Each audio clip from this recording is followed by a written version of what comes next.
Bienvenue à tous, je suis ravie de vous accueillir sur mon podcast.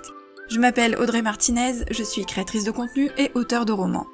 Rêve d'auteur est un podcast qui est publié chaque semaine, dans lequel je livre mon expérience et mes réflexions, sans tabou et sans langue de bois. Mon but étant d'aider les auteurs à réaliser leur rêve d'écriture, aller au bout de leur projet et à vivre du métier d'écrivain.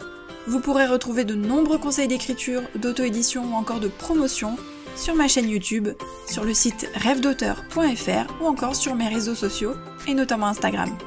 N'hésitez pas à vous abonner au podcast, à laisser un petit avis 5 étoiles pour me permettre de faire connaître mon contenu et d'aider un maximum d'auteurs. C'est parti pour l'épisode, bonne écoute! Bonjour à tous et bienvenue dans ce nouvel épisode de podcast. Aujourd'hui on va continuer notre série d'épisodes sur la newsletter. Pour rappel, j'avais partagé un premier épisode dans lequel je vous expliquais pourquoi il était intéressant pour un auteur d'avoir une newsletter. Dans le deuxième épisode, je vous expliquais comment mettre en place une newsletter, quelle plateforme utiliser, quelle fréquence, etc. Et donc aujourd'hui, on va parler du contenu, comme promis. Alors en fait, le contenu, je vais l'aborder en 2 épisodes. Aujourd'hui, je vais vous parler du fond, c'est-à-dire de quoi on parle dans la newsletter. Et dans un prochain épisode, donc le mois prochain, je vous parlerai de la forme, c'est-à-dire qu'est-ce qu'on peut faire pour l'optimiser, comment faire en sorte qu'elle soit attractive visuellement et que les lecteurs aient envie d'ouvrir le mail et envie de lire la newsletter. La première chose à faire, c'est, avant de lancer une newsletter, de bien y réfléchir. J'ai peut-être pas insisté sur ce point dans les derniers épisodes, mais oui, c'est un outil incroyablement efficace. C'est un outil intéressant et indispensable pour un auteur parce que, comme je vous l'avais expliqué, la mailing list, elle appartient à l'auteur. Sa liste d'abonnés appartient à l'auteur. C'est-à-dire qu'il peut passer d'une plateforme à une autre et il gardera sa liste, en fait son fichier avec tous les mails et tous ses abonnés. On ne peut pas lui fermer son compte. Alors que sur les réseaux sociaux, sur YouTube, les podcasts, etc., ça peut arriver. On peut fermer le compte du jour au lendemain, ça peut disparaître, il peut y avoir un souci technique, etc. Donc la newsletter, c'est un outil intéressant, et au-delà de ça, c'est un lien différent. Je vais pas répéter tout ce que je vous ai déjà dit, mais c'est quand même important que j'insiste là-dessus, parce que le lien est direct, il est entre l'auteur et son lecteur. On atterrit directement dans la boîte mail du lecteur, dans son intimité, et en plus, c'est le lecteur qui a fait la démarche de venir à l'auteur. Il a fait la démarche de s'inscrire à la newsletter. Donc c'est qu'il est intéressé. Il a fait le pas vers l'auteur. C'est à l'auteur de transformer l'essai, en quelque sorte, c'est-à-dire de faire en sorte que le lecteur reste ensuite dans la liste d'abonnés. Donc, avant de se lancer, on y réfléchit. De quoi on a envie de parler? Qu'est-ce qu'on a envie de partager? Est-ce qu'on va réussir à être régulier? Est-ce qu'on est à l'aise avec l'écriture de mails? Ça prend du temps, comme tout ce qu'on lance dans sa carrière d'auteur, pour tout ce qu'on lance dans son activité, et notamment pour toute la partie communication, marketing, on va dire. Du coup, on se lance pas à l'aveugle, c'est-à-dire que le but c'est pas de se casser la tête à lancer sa newsletter, d'en envoyer 2 ou 3, puis finalement d'abandonner, de plus en envoyer pendant 3 mois, puis de revenir une fois. Non, ça n'a aucun intérêt. Si on décide de se lancer dans une newsletter, c'est pour être régulier, pour vraiment s'y investir. Une fois qu'on est sûr de soi, il faut bien comprendre que la newsletter ne doit pas faire doublon avec tout le contenu qu'on partage ailleurs. Ça veut dire que, idéalement, je dis bien idéalement, le contenu doit être inédit et exclusif. C'est-à-dire que une grosse partie du contenu que vous allez partager dans votre newsletter ne doit être présent que dans votre newsletter. Il faut que les abonnés aient quelque chose en plus et qu'ils se disent ça, je ne le saurai que si je suis abonné à la newsletter. En gros, il faut qu'ils aient un intérêt à être inscrits à la newsletter. Sinon, s'ils peuvent récupérer toutes les informations sur le blog par exemple ou sur les réseaux sociaux, à quoi bon se casser la tête à être inscrit à une newsletter? Donc dans vos mails, il faut qu'il y ait un plus, quelque chose de plus. Alors, oui, du contenu inédit exclusif, c'est-à-dire des choses que vous ne partagez nulle part ailleurs. Évidemment, il y a des moments où vous allez faire doublon. Moi, ce que je fais en général, c'est que il y a des choses inédites et il y a des choses que je partage en avant-première, c'est-à-dire que je les envoie d'abord à mes abonnés. Par exemple, s'il y a des promos sur la boutique, je les en informe en premier. Si je mets en place une précommande, je les informe en premier. Quand je fais le lancement d'un de mes livres et que je partage des anecdotes ou des informations sur mes personnages, etc., je les envoie d'abord à mes abonnés avant de partager sur les réseaux sociaux. Quand je suis en train de travailler sur un projet qui ne verra pas le jour avant plusieurs semaines voire plusieurs mois, souvent j'en parle aux abonnés. Alors que j'en parle pas sur les réseaux puisque c'est un projet qui est éloigné et du coup j'en parle pas encore sur les réseaux. Donc l'idée c'est exclusivité, contenu inédit, ou contenu en avant-première. Donc on peut partager son contenu ailleurs ensuite, sur les réseaux, sur son blog, mais l'idée c'est quand même de faire en sorte que les abonnés soient privilégiés, surtout s'il y a un intérêt, par exemple un concours, une précommande, des choses comme ça, où ils pourraient avoir par exemple un petit peu d'avance entre guillemets, c'est-à-dire un avantage à être inscrit. Mais, à l'inverse, on ne se contente pas de partager la même chose. Imaginons tous les samedis vous partagez un extrait de votre roman sur Instagram, et donc tous les samedis vous partagez le même extrait de roman dans votre newsletter. Ça n'a aucun intérêt, vous faites exactement la même chose et en doublon. Imaginez les personnes qui sont à la fois sur Insta et à la fois sur votre newsletter. Au bout d'un moment, ils vont quitter l'un ou l'autre, voire les deux s'ils sont vraiment saoulés. D'autre part, même chose, et là ça concerne peut-être un petit peu plus des auteurs qui s'adressent à d'autres auteurs, c'est de n'avoir une newsletter que pour informer d'un nouvel épisode de podcast, d'un nouvel article par exemple s'il y en a, ce genre de choses, c'est-à-dire que y a rien d'autre. Si on envoie ça et qu'en plus à côté on a du contenu intéressant, parfait. Mais les newsletters qui sont envoyés chaque semaine ou chaque mois pour dire « Tadam, j'ai une nouvelle vidéo YouTube ou j'ai un nouvel épisode de podcast, allez l'écouter, allez la voir », oui, il y a des personnes qui vont peut-être aller cliquer, mais ceux qui sont vraiment intéressés par les vidéos ou les épisodes seront déjà abonnés à la chaîne YouTube ou aux épisodes de podcast. Moi c'est mon cas, c'est-à-dire que j'étais abonnée à certaines personnes qui partageaient des vidéos et des épisodes, et en plus je m'étais abonnée à la newsletter en me disant bah ça peut être intéressant parce que c'est un auteur que je suis, et puis peut-être qu'il y aura du contenu intéressant, et en fait les mails n'étaient que ça. Donc moi, en soi, ça ne m'intéressait pas parce que j'étais déjà abonnée à la chaîne YouTube, etc. Donc je recevais déjà les alertes. En gros, je les recevais en double. Aucun intérêt, je me suis désabonnée des newsletters.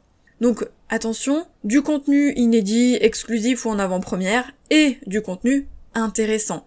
Alors oui, on peut dire j'ai mon nouvel article qui est sorti, j'ai ma nouvelle vidéo YouTube, évidemment. Mais soit c'est un mail à part, en plus des mails intéressants, soit on l'ajoute par exemple à la fin de son mail, ou au début, comme on veut, pour dire voilà, je te partage du contenu intéressant, et au passage je t'informe qu'il y a une nouvelle vidéo qui est sortie sur YouTube. Donc là je parlais de l'abonné auteur, mais pour la suite je vais vous parler de l'abonné lecteur. C'est-à-dire que je vais m'adresser et je vais vous proposer du contenu pour des auteurs qui s'adressent à leurs lecteurs, et pas des auteurs qui s'adressent à d'autres auteurs. Ça me permet de préciser, et ça je pense que c'est un conseil que vous avez déjà entendu des tonnes et des tonnes de fois, qu'on doit définir sa cible. On doit savoir à qui on s'adresse. Si je m'adresse à un auteur et si je m'adresse à un lecteur, ça n'a rien à voir, je ne vais pas du tout partager les mêmes choses. Je vous déconseille fortement d'avoir une newsletter qui combine les deux, qui s'adresse à la fois à des auteurs et à des lecteurs. Je suis désolée, mais on ne partage pas la même chose. Des personnes qui ne sont absolument pas auteurs, qui ne sont que lecteurs, entre guillemets, et qui donc ne sont là que parce qu'ils lisent vos livres, n'en auront rien à foutre des conseils d'écriture. Même chose des auteurs qui vous suivent parce qu'ils veulent des conseils d'écriture, mais qui ne lisent pas vos romans, parce que peut-être c'est pas leur genre, ils n'en auront rien à faire, du coup, des extraits par exemple de vos livres ou d'informations sur vos livres. Ils pourront à la limite être intéressés par vos coulisses ou votre vie d'auteur, pourquoi pas, mais pas par le contenu vraiment de vos livres, parce que imaginons vous avez un auteur qui vous suit et qui ne lit que des policiers et vous écrivez de la romance, bah franchement les extraits etc. ça lui passera au-dessus. Donc on définit sa cible, on définit à qui on s'adresse, on définit son lecteur. Qui est votre lecteur? Quel âge a-t-il? Qu'est-ce qu'il aime lire? Est-ce qu'il a différents genres? Est-ce qu'il lit beaucoup? Quelles sont ses passions? Est-ce que ce sont plutôt des femmes ou des hommes, ou les deux? Bref, on essaye de définir son lecteur pour pouvoir s'adresser à lui correctement, pour savoir comment s'adresser à lui. Par exemple, de mon côté, j'ai 2 newsletters, donc j'ai ma newsletter auteur, qui s'adresse donc à mes lecteurs, ou dans laquelle je ne parle que de mes romans, de mon actualité, de ma vie d'auteur, et j'ai la newsletter de rêve d'auteur, qui elle ne s'adresse qu'aux écrivains, et dans laquelle je partage des outils, des astuces, des conseils, mais par rapport à l'écriture, à la vie d'auteur, à la carrière d'auteur, à l'auto-édition, à la publication, etc. Donc j'ai 2 cibles différentes, je m'adresse pas tout à fait de la même façon aux 2 cibles, je ne partage absolument pas les mêmes choses, c'est pour ça que c'est important de définir sa cible. Comme je l'ai dit tout à l'heure, le contenu doit être de qualité, du contenu intéressant. Il suffit pas de se dire bon bah c'est bon, j'ai fait une newsletter, je partage une newsletter par semaine, et chaque semaine je galère pour trouver du contenu, et finalement je balance un petit peu n'importe quoi, juste pour dire bah c'est bon, je suis régulier, j'envoie toutes les semaines. Mais si ce que vous partagez n'est pas intéressant, à quoi bon? Le but c'est pas non plus de saouler les gens, de leur faire perdre du temps. Il faut partager quelque chose qui va les intéresser, qui va leur apporter un petit quelque chose en plus. Même si c'est simplement partager votre état d'esprit, votre actualité, ce que vous êtes en train de faire cette semaine, ou vos avancées au cours de la semaine, mais il faut que ce soit vraiment en lien avec ce qui pourrait intéresser vos lecteurs, et c'est pour ça qu'il faut avoir défini sa cible à l'avance. Parce que en fonction de votre niche, en fonction de vos lecteurs, vous pouvez même déborder un petit peu de vos livres. Imaginons, vous êtes axé aussi développement personnel, bien-être, féminisme, des choses comme ça, vous pouvez partager des éléments en lien avec ça à vos lecteurs parce que ça risque de les intéresser, à condition que ça fasse partie de votre personnalité de manière générale, de ce que vous partagez au quotidien, pourquoi pas que ça fasse partie de vos livres, même indirectement dans les messages de votre livre, et que ça fasse partie de ce qu'aiment vos lecteurs. Si vous avez des lecteurs qui en ont rien à foutre du développement personnel, mais que vous, ça vous intéresse, c'est pas forcément intéressant de leur partager des infos à ce niveau-là. C'est pour ça que c'est important de définir sa cible. Maintenant, on passe au contenu, je vais vous partager des infos un petit peu en vrac. Attention, cette liste n'est pas exhaustive. J'ai pris quelques idées principales qu'on peut décliner à l'infini en fonction de vous, de vos passions, de votre personnalité, de vos lecteurs, de vos livres, des messages que vous partagez. Ça dépend vraiment de votre univers. Donc la première chose, c'est de parler de vos projets en cours et de vos avancées d'écriture.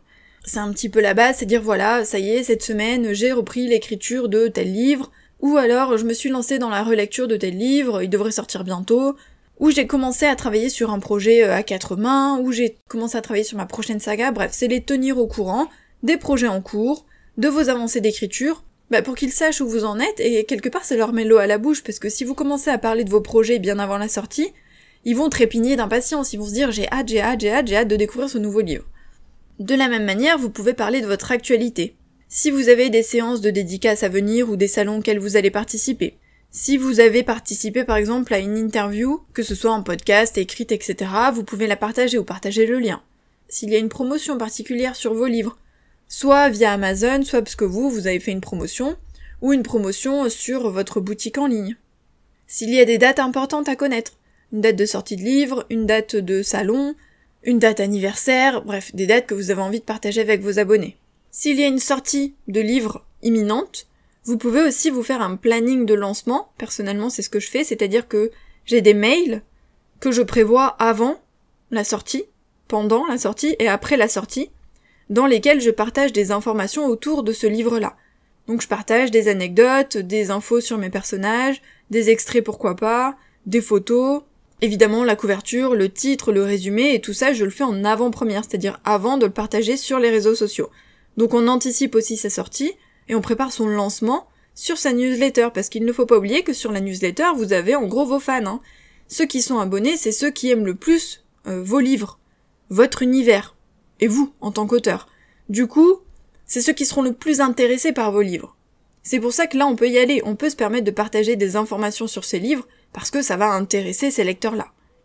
Vous pouvez partager des infos sur votre vie d'auteur ou vos coulisses, de la même manière que des anecdotes, c'est-à-dire que vous pouvez par exemple parler de votre bureau, si vous avez réaménagé votre bureau, vous pouvez parler d'une journée dans votre vie d'auteur, dire comment ça se passe, comment vous vous sentez, votre état d'esprit, partager des anecdotes ou des infos sur votre histoire, votre parcours, comment vous en êtes arrivé là, pourquoi ce genre de livre, pourquoi cette histoire-là en particulier ou pourquoi ce thème ou ce message.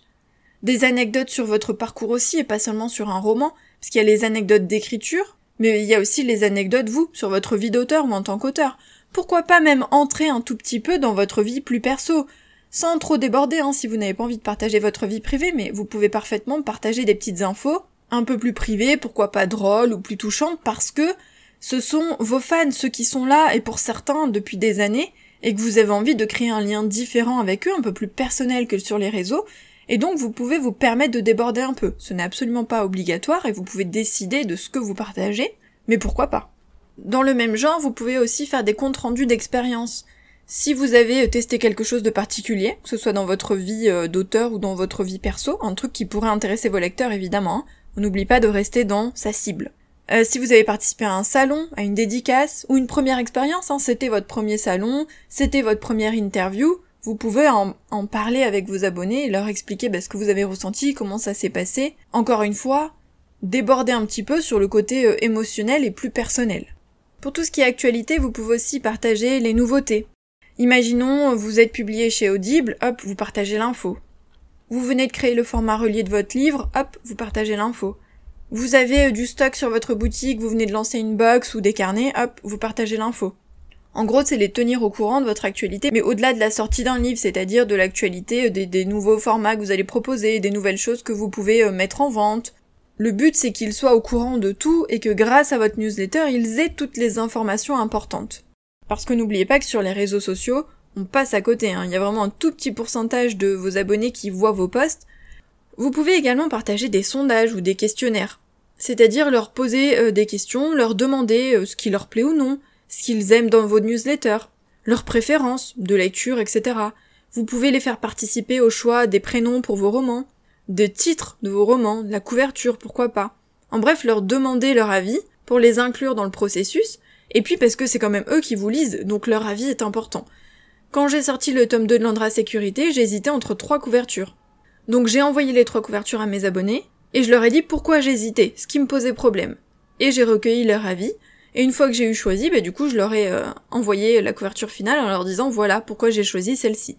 Donc vous pouvez les faire participer à différents degrés, que ce soit à propos de votre newsletter, du contenu de vos réseaux, de vos livres, bref, vraiment pour plein de sujets différents. En fonction de leurs préférences et de votre cible, vous pouvez également partager des sites internet, des applications, des articles que vous avez trouvés intéressants. Toujours en lien évidemment avec votre univers et ou vos abonnés, c'est-à-dire qu'on va pas leur parler d'une chose qui ne les intéresse absolument pas parce que c'est pas du tout le genre de vos livres ou parce que vos abonnés ne sont pas du tout dans ce trip-là. Par exemple, moi ça m'est arrivé de parler de méditation, de partager une application que j'avais testée et qui me plaisait, de partager le moteur de recherche par exemple Ecosia, parce que je trouvais que c'était bien pour la planète, donc je trouvais ça intéressant d'en parler. On peut parler aussi d'associations. De mon côté, je fais des dons chaque année à des associations, et il y a des associations que je soutiens, soit personnellement parce que par exemple c'est celle en lien avec les animaux puisque ce sont des sujets qui me touchent, soit en lien avec mes romans. Dans mes romans, j'ai parlé de violence conjugale, de mucoviscidose et autres, et donc du coup, il m'est arrivé de partager des noms d'associations avec mes abonnés parce que ce sont des sujets qui comptent pour moi. Dans le même genre, vous pouvez aussi partager des messages inspirants, parcours de vie, citations, motivation, être plus dans l'affect, dans l'émotionnel, c'est ce qui est aussi intéressant, c'est ce qui nous touche le plus au quotidien, et c'est comme ça que vous allez créer un lien différent. Si vous restez un petit peu trop, neutre, technique, on va dire, à envoyer des infos et de l'actualité, ce sera différent. Ce sera moins puissant que si vous envoyez des choses un petit peu plus personnelles, un petit peu plus émotionnelles, parce que vous allez créer un lien plus fort avec vos abonnés, et c'est ce qui fait qu'une communauté grandit et reste soudée, et une communauté qui sera présente pour chacun de vos romans. Enfin, vous pouvez partager des bilans. Donc tout à l'heure, je vous ai dit des espèces de comptes rendus, mais vous pouvez aussi faire des bilans d'un lancement, bilan d'une expérience, bilan de fin d'année pourquoi pas, bilan au bout de 2 ans, 3 ans, 4 ans, 5 ans de carrière. Bref, faire un bilan et le partager avec vos abonnés. Et petite précision avant de terminer, je vous ai dit tout à l'heure que il n'était pas intéressant de ne partager des newsletters qu'avec le nouvel article, la nouvelle vidéo YouTube, etc. Dans le même temps, il faut pas que ça fasse doublon. C'est-à-dire que, en général, sur les plateformes d'emailing, vous pouvez programmer des mails qui partent automatiquement dès que vous publiez, par exemple, un nouvel article de blog. Ce qui fait que, à chaque fois qu'un article est publié, automatiquement, il y a un mail qui arrive chez vos abonnés et qui dit tadam, sur le site, il y a un nouvel article qui a été publié, en gros, va le lire, quoi. Si en plus de ça, dans votre newsletter, vous en parlez, vous dites qu'il y a un nouvel article, vous partagez le lien, etc., ça n'a aucun intérêt. On ne fait pas doublon, on ne partage les informations qu'une seule fois. Donc soit vous laissez le mail automatique qui part à chaque fois qu'il y a un nouvel article, soit vous le déprogrammez, ou vous ne le programmez pas, tout simplement, pour pouvoir en parler dans vos newsletters. Mais on ne fait pas doublon, on fait attention. Voilà ce que vous pouvez partager dans votre newsletter, j'espère que ça vous donnera des idées.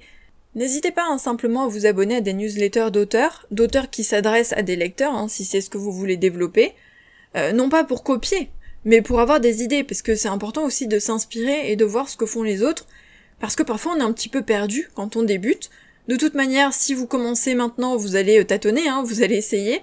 Moi, ma newsletter a beaucoup évolué au fil des années, et d'ailleurs je m'investis beaucoup plus dans la newsletter de rêve d'auteur que dans celle pour mes lecteurs, parce que c'est différent, et c'est beaucoup plus simple de trouver du contenu pour s'adresser à d'autres auteurs que de s'adresser à ses lecteurs. Donc c'est vrai que c'est 2 newsletters très différentes, mais ça va évoluer. Ne restez pas figé dans un moule, ne vous dites pas parce que j'ai décidé de faire comme ça, je dois y rester. Non, moi j'ai fait des tests, il y a des choses que j'ai envoyées parfois pendant quelques mois et finalement j'ai laissé tomber parce que j'en avais marre. Et j'ai changé, j'ai fait d'autres formats. C'est pas grave, hein, vous avez le droit d'évoluer aussi, il y a des choses que vous allez essayer, que vous allez faire pendant un moment, puis qui au bout d'un moment ne vont plus vous intéresser ou vont vous saouler, eh bien vous les mettez de côté, ce n'est pas grave. J'ai oublié de préciser aussi que vous pouvez envoyer des cadeaux à vos abonnés. Pas des cadeaux physiques, hein. C'est par exemple des nouvelles. Pendant un moment, moi j'envoyais une nouvelle par mois, une nouvelle inédite qui n'était publiée nulle part ailleurs. Je ne l'écrivais que pour les abonnés de la newsletter. Donc vous pouvez envoyer comme ça des textes, des documents, des fonds d'écran pourquoi pas, des extraits inédits, hein, les premiers chapitres de votre prochain roman, des textes que vous n'écrivez que pour vos abonnés, en gros leur offrir des cadeaux, et ces cadeaux-là, ce qui est intéressant, c'est aussi de les mettre en avant pour que les gens viennent s'inscrire à votre newsletter, mais c'est intéressant aussi d'avoir des cadeaux derrière pour ceux qui sont déjà abonnés. Donc c'est bien d'avoir les deux, parce que il y a les cadeaux pour appâter, en quelque sorte, les nouveaux lecteurs, les nouveaux abonnés, et il y a les cadeaux pour ceux qui vous sont fidèles et qui sont déjà là. Donc essayez vraiment de jongler entre les deux, mais bref, pensez aussi texte gratuit, même si c'est juste un tout petit texte court, un poème, une espèce de jeu d'écriture, pourquoi pas, mais l'idée c'est quand même de leur offrir quelque chose de temps en temps, ou de faire un concours exclusif, uniquement pour vos abonnés, pour les remercier d'être là. J'espère que toutes ces idées vous aideront. Le prochain épisode concernant la newsletter sera donc publié le mois prochain et on parlera de la forme de la newsletter. Et en attendant, nous on se retrouve la semaine prochaine pour un autre épisode de podcast. Bye!